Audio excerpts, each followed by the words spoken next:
hadirin dan hadirat sekalian, beristimewa dari kalangan guru dan kepala sekolah yang sudah berhadir di dalam ini mengisi kegiatan kajian Ramadan.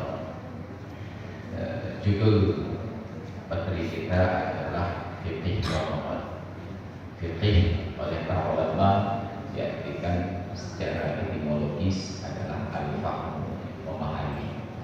Dalam hadis dinyatakan may yuridillahu bihi khairan yufaqihuhu fid-din. Barang siapa yang Allah inginkan kebaikan padanya, maka akan diberikan pemahaman di bidang agama.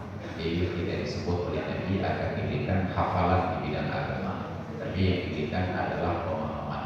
Karena menghafal dengan memahami itu sangat jauh beda. Banyak yang hafal tapi tidak paham. Tidak kurang ada banyak orang yang paham tetapi tidak paham.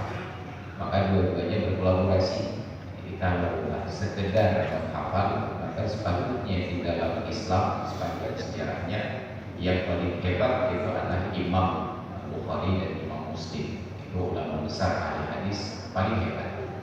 Tetapi ternyata mereka menghafal, sedangkan yang memahaminya adalah para ulama mazhab Hanafi, Maliki, Syafi'i dan Hambali. Maka walaupun ada Imam Bukhari dan Muslim yang ahli hadis, untuk bidang ibadat mereka tetap wajib merujuk kepada mazhab yang keempat atau mazhab yang lainnya.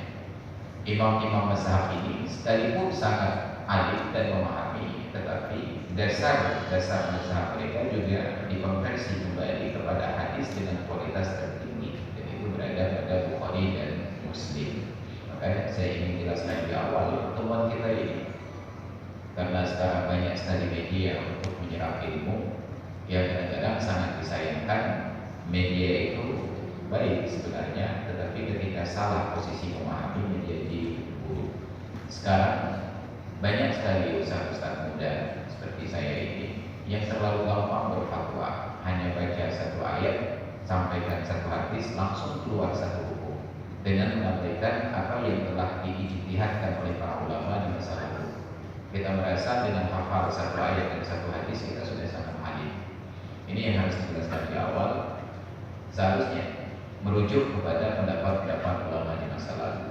Jadi kalaulah sebatas hanya hafal Al-Quran 30 juz, lalu hafal hadis sahih Bukhari dan Muslim menjadikan kita alim bisa berfatwa mandiri, maka sungguh Imam An-Nawawi, Imam Al-Ghazali itu sudah menghafal berikut dengan tafsir dan syarahan-syarahannya.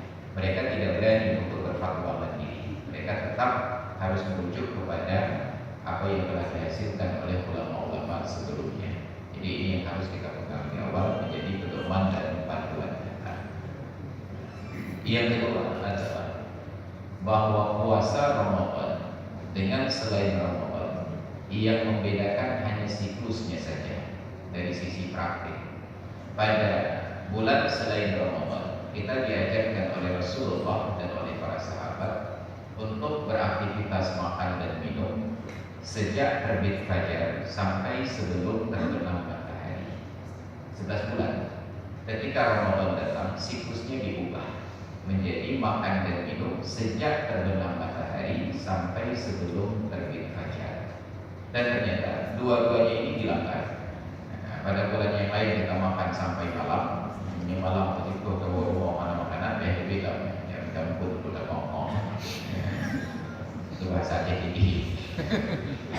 Di bulan Ramadan, ketika kita diarahkan makan sejak dari terbenam matahari sampai sebelum terbit fajar, ternyata ada saja banyak saudara-saudara kita yang makan di siang hari dengan berbagai dalih dan alasan. Hari ini ditangkap, besok jualan lagi. Yang belum semangat makan. Jadi pelanggaran itu tetap terjadi. Maka Allah jadikan Ramadan dengan sedikit pelanggaran agar kita menjadi lebih disiplin. Ya hanya siklus yang berubah. Yang lain tidak. Tidak ada kewajiban yang bertambah di bulan Ramadan selain bahwa siklus itu diubah dan diberikan penekanan sepanjang siang sejak terbit fajar sampai sebelum terbenam matahari tidak boleh ada aktivitas yang menyebabkan puasa itu batal. Jangan ada aktivitas yang menyebabkan batal puasa. Maka untuk mengetahui apa saja yang membatalkan dan apa yang tidak, perlulah kajian-kajian seperti ini diadakan. Karena bukan kita kita tidak tahu, tetapi lebih karena sifat manusia sangat mudah dilupa.